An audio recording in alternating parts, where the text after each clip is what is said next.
Hello दोस्तों, आप सभी को गुलाब जामुन जैसी मीठी मीठी नमस्कार। और उसी के साथ आप लोगों का स्वागत है आईपीओ के लव ट्रायंगल शो में। एक और एसएमई आईपीओ आशापुरा लॉजिस्टिक लेके आ रहा है अपना जे आईपीओ, जहां पर हम आज इस रिव्यू वीडियो में इस कंपनी का पूरा कच्चा चिट्ठा खोलने वाले हैं, बेसिक से लेके एडवांस तक।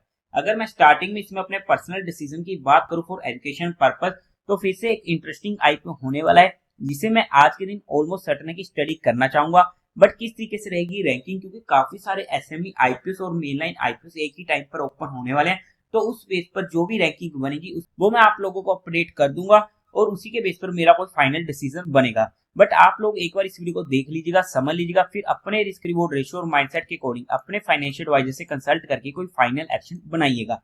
उसी के साथ साथ आप लोगों को म्यूचुअल फंड में या इंश्योरेंस सेगमेंट में किसी भी तरीके कोई भी हेल्पलाइन की जरूरत है, या आप लोग चाहते हो कि being a mutual fund distributor हम आपका पैसा मैनेज करने में आपकी हेल्प करें, तो आपको डिस्क्रिप्शन में मेरा फोन नंबर मिल जाएगा, आप मुझसे कांटेक्ट कर सकते हैं। अब अगर हम कंपनी की बेसिक डिटेल की बात करते हैं, तो जैसा कि आपको नाम से क्लियर हो ही चुका होगा कि लॉजिस्टिक की ये कंपनी होने वाली है और लॉजिस्टिक वाला सेगमेंट काफी ज्यादा हमें बूम बूम होता हुआ भी देखने को मिल रहा है। कंपनी की बात करें तो 2009 में ये इनकॉर्पोरेट हुई थी, इंडियन लॉजिस्टिक कंपनी ये होने वाली है और ये स्पेशलाइज होने वाली है handling cargo and forwarding freight में, transportation including project logistic and third party logistic, third warehousing and distribution में, and fourth other services including coastal movement. Company offer करती है unique logistic solution through its nationwide presence, comprehensive service offering, emphasis on enhancing services with technology and extensive vehicle fleet network। काम wise बात करते हैं, एक अच्छा काम होने वाला है और उसी के साथ जो इनकी फ्राइट फॉरवर्डिंग टीम होने वाली है वो अहमदाबाद में बेस्ड होने वाली है, with branches at seaports like Hazira, Mundra, Pipavav, Kandla, JNPT and other ICTs। ये प्रोवाइड करती है fleet providing and CHA services to existing customer. As of 31 March 2024 company के पास 250 कमर्शियल ट्रक्स होने वाले हैं, जिनमें से 181 ओन्ड किए गए सब्सिडरी के द्वारा और 69 ओन्ड किए गए डायरेक्टली बाय कंपनी के द्वारा।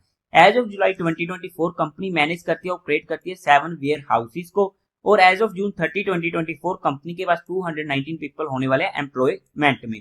काम वाइज अच्छा काम है, सेगमेंट वाइज अच्छा सेगमेंट होने वाला है।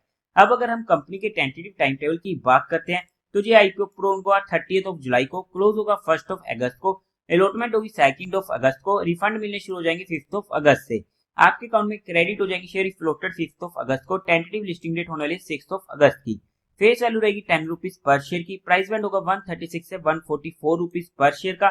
हमें तो अप्लाई करना है 144 रुपीज, बिकॉज ये आईपीओ भी इजिली ओवर सब्सक्राइब होने वाला है। 1000 शेयर्स का एक लॉट होने वाला है। टोटल इशू साइज है 52.66 करोड़ का, जो पूरा का पूरा होने वाला है फ्रेश इशू। एनएससी के एसएमई पोर्टल पर ये आईपीओ लिस्ट होने वाला है। कोटा की बात करते हैं तो क्वालिफाइड का 50% का, रिटेल में 35% का और एचएनए में 15% का होने वाला है। लॉट साइज में रिटेल कैटेगरी में एक लॉट 1000 शेयर्स का होगा, जिसकी अमाउंट पड़ेगी 1,44,000 रुपीज की। एचएनए कैटेगरी में मिनिमम 2 लॉट्स के लिए अप्लाई करना पड़ेगा, जिसकी मिनिमम अमाउंट पड़ेगी 2,88,000 रुपीज की। अब अगर हम कंपनी के प्रमोटर्स की बात करते हैं तो वहां पर मिस्टर सुजीत चंद्रशेखर कुरूप एंड मिसिस चित्रा सुजीत कुरूप कंपनी के प्रमोटर होने वाले हैं। प्री इशू होल्डिंग थी 92.45% की, जो पोस्ट इशू रह जाएगी 67.51% की।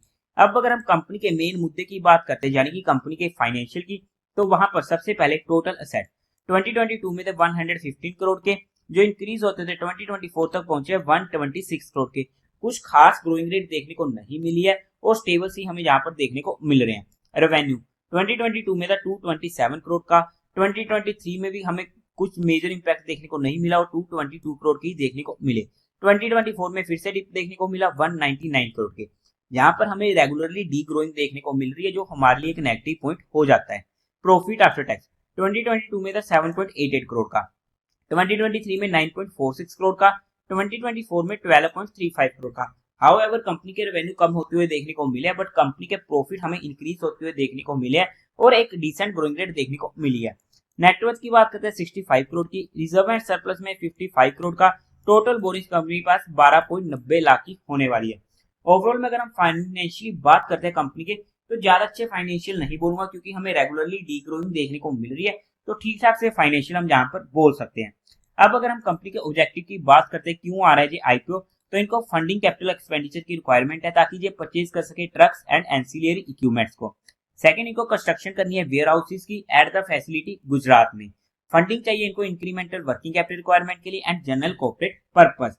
अब अगर हम कंपनी को फंडामेंटली चेकआउट करते हैं तो वहां पर मार्केट कैपिटलाइजेशन होने वाली है 195.21 करोड़ की, आरओई 21.82% की अच्छी है, आरओसी 20.69% की अच्छी है, डेट टू इक्विटी रेशियो 0.63 का, रिटर्न ऑन नेटवर्थ 18.92% का अच्छा है, प्राइस टू वैल्यू 2.18 का, प्रॉफिट आफ्टर टैक्स मार्जिन 4.86 का कम होने वाला है, ईपीएस प्री आईपीओ 12.48 की, पोस्ट आईपीओ 9.11 की, ओके ओके है, पी प्री आईपीओ 11.54 की, पोस्ट आईपीओ 15.8 की। अगर हम ओवरऑल में फंडामेंटली बात करते हैं तो फंडामेंटल हमें फिर भी ठीक देखने को मिल रहे हैं।